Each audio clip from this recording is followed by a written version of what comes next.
दोस्तों, यूपी अयोध्या में प्रभु श्री राम मंदिर में चढ़ावे की चोरी के मामले पर अब आज 1, 2, 3 नहीं, 4 नहीं बल्कि 5 बड़े और नए खुलासे सामने आ रहे हैं। देखिए, सबसे पहले तो जो एसआईटी ने जांच की वो जांच रिपोर्ट पहली बार सार्वजनिक की गई, जिसमें कुछ ये पता चला कि 27 अप्रैल से पहले भी चोरी होती रही है। 70 बार की चोरी तो सीसीटीवी कैमरे में भी कैद हो गई। इस चोरी में अनिल और टिन्नू की मुख्य भूमिका मानी जा रही है और रिपोर्ट में हालांकि चंपत राय और गोपाल का जिक्र नहीं है। राम मंदिर में पिछले 40 दिन के अंदर सीसीटीवी में 70 बार चोरी पकड़ी गई। जेबों और जूतों में पैसे छुपाते दिखे चढ़ावा चोर। ये एसआईटी की तरफ से टॉप सीक्रेट रिपोर्ट जारी की गई, जिसमें वैसे तो टोटल 20 बड़े खुलासे देखने को मिले हमें। करोड़ों रुपयों का गबन सामने आया है। अयोध्या के श्री राम जन्मभूमि मंदिर में चढ़ावे की 70 बार की चोरी की पुष्टि तो एसआईटी जांच ने सीसीटीवी वीडियो रिकॉर्डिंग से ही कर दी है, क्योंकि पिछले 1 साल पुराना डेटा रिकवर किया एसआईटी ने और कुछ चैट्स वगैरह से भी 2 करोड़ की चोरी का और राज सामने आया है। मोबाइल से डिलीट किया गया डेटा 1 साल पुराना जो था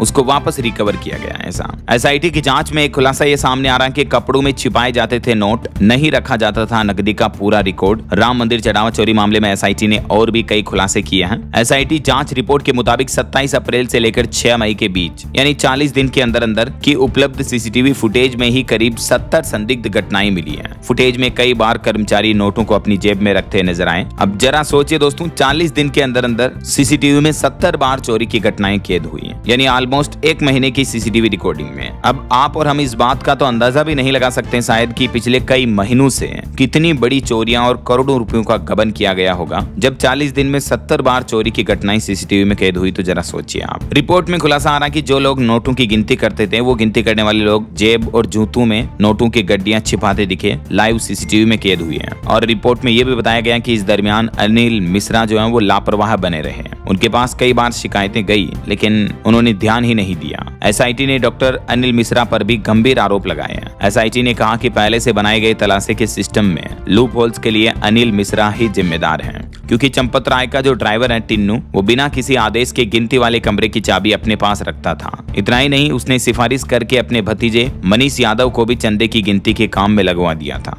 और भी ये कुछ पॉइंट्स देखिए, एसआईटी की जांच रिपोर्ट में इनका भी जिक्र किया गया। जांच से पहले गिनती के काम में लगे कुछ कर्मचारियों से लगभग 78,94,000 रुपए तक की रकम बरामद हुई है। 4 जून 2026 को गिनती करने वाले कमरे से जुड़े बाथरूम से कथित तौर पर 2.25 लाख रुपए और बरामद किए गए। इसके अलावा कई चांदी की ईंटों और अन्य कीमती चढ़ावे के गायब होने के सोशल मीडिया दावों का समर्थन करने वाला हालांकि कोई शुरुआती सबूत नहीं मिला है। ये एसआईटी की जांच रिपोर्ट की कुछ कॉपी और तस्वीरें भी आप देख सकते हैं। ये ओरिजिनल रिपोर्ट की स्कैन कॉपी है। और जांच में एक बड़ा खुलासा तो ये सामने आ रहा कि जो राम मंदिर चढ़ावा चोरी करते थे तो ये आरोपी किस तरह से उन पैसों से अय्यासी करते थे। देखिए, आरोपी अविनाश ने दोस्तों पर उड़ा दिए 19 लाख रुपए, तो क्योंकि पैसे तो कमाने तो पड़ नहीं रहे हैं, मेहनत करके तो पैसे कमाए नहीं है। दान पेटी से लाखों रुपए की गिनती हो रही है, उनमें से चुरा लिए, क्या फर्क पड़ रहा है ना। गर्लफ्रेंड को भी आईफोन गिफ्ट किया। ये आरोपी अविनाश शुक्ला ने अपनी भाई की शादी में भी 6 लाख रुपए तक खर्च किए थे।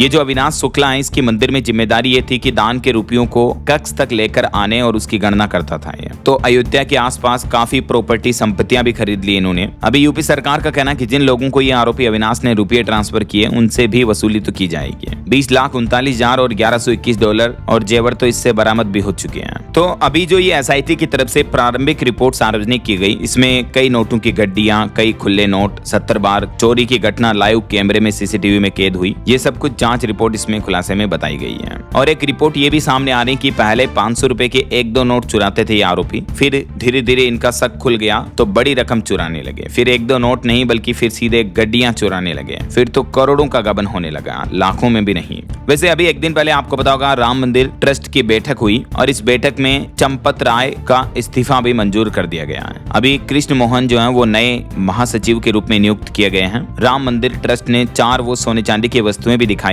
जिनकी चोरी का दावा किया जा रहा था मीडिया रिपोर्ट्स में। तो दोस्तों, अभी जो ये कृष्ण मोहन श्री राम मंदिर ट्रस्ट के अंतरिम महासचिव बनाए गए हैं, क्योंकि कुछ उच्च लेवल के लोगों ने तो इस्तीफा दे दिया। और ये जो कृष्ण मोहन है, इन्होंने खुद ही राम मंदिर चढ़ावे में चोरी की FIR करवाई थी सबसे पहले। मतलब इस पूरे गबन घोटाले का खुलासा करने वाले ये पहले शख्स थे। तो अभी इनको नया महासचिव बनाया गया। ये साल 2012 में आरएसएस से जुड़े थे और अभी यहाँ राम मंदिर ट्रस्ट में तो पिछले 10 महीनों से ही शामिल हुए थे। एक रिपोर्ट ये सामने आ रही कि राम मंदिर में रोज का चढ़ावा 1 लाख रुपए से भी कम हो गया, जबकि पहले दान पेटियों से रोजाना 12-12 लाख रुपए तक भी निकलते थे। कई श्रद्धालुओं का ये कहना है कि इस तरह के दान चोरी के खुलासे से वो दुखी हैं। इससे अच्छा तो ऑनलाइन डोनेशन करना ही बेहतर है। ऐसा तो जो राम मंदिर चढ़ावा चोरी मामले पर बीते दिन ट्रस्ट की बैठक हुई, उसमें फैसला लिया गया। एक तो चंपत राय और अनिल मिश्रा दोनों का इस्तीफा मंजूर हो चुका है। हालांकि चंपत राय के इस्तीफे के खिलाफ थे ज्यादातर सदस्य, लेकिन ट्रस्ट के संविधान के कारण ये इस्तीफा मंजूर हो पाया। और गोपाल राव को तो देखते ही कोषाध्यक्ष बोले कि हटो यहाँ से। ये कुछ बैठक के मोमेंट देखने को मिले। और कुछ तो दोस्तों राम मंदिर में बेशकीमती चढ़ावे की चीजों के भी चोरी के दावे किए जा रहे हैं, काग, भूसुंडी, हार वगैरह। तो मंदिर ट्रस्ट का कहना कि ये सब कुछ सुरक्षित है, आप अफवाहों पर ध्यान ना दें। ऐसा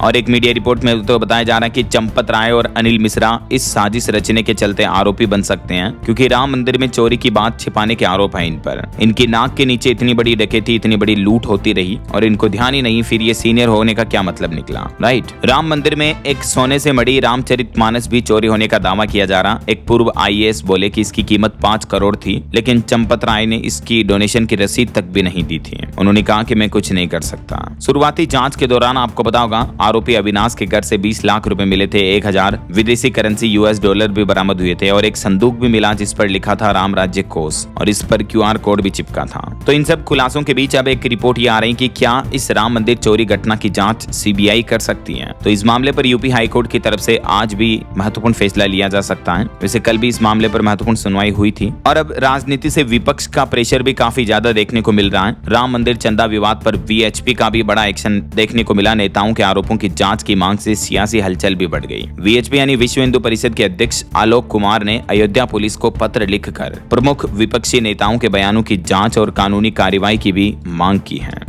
वैसे अभी तक इस मामले में राम मंदिर चढ़ावा चोरी के ये 8 प्रमुख आरोपी हैं, जिनको अभी गिरफ्तार भी कर लिया गया और पुलिस हिरासत में ये कस्टडी में है। बाकी देखते हैं आगे इस मामले पर जो भी नए खुलासे आते हैं SIT जांच रिपोर्ट में या प्रशासन की तरफ से जो भी फैसले लिए जाते हैं, मैं आपको बताता रहूंगा इसी चैनल DLS न्यूज के माध्यम से। तो बिल्कुल जुड़े रहेगा आप मेरे साथ, चैनल को सब्सक्राइब करके बेल आइकन जरूर दबा देना और इस वीडियो पर एक लाइक और शेयर भी कर देना, ताकि आपको रोजाना की ताजा खबरें, मुख्य समाचार, काम के न्यूज अपडेट सबसे पहले आपके मोबाइल पर मिलते रहेंगे। ओके, ख्याल रखिएगा अपने आप का, अपने परिवार का। मिलेंगे अगले नेक्स्ट अपडेट में, तब तक के लिए जय हिंद, जय भारत, वंदे मातरम।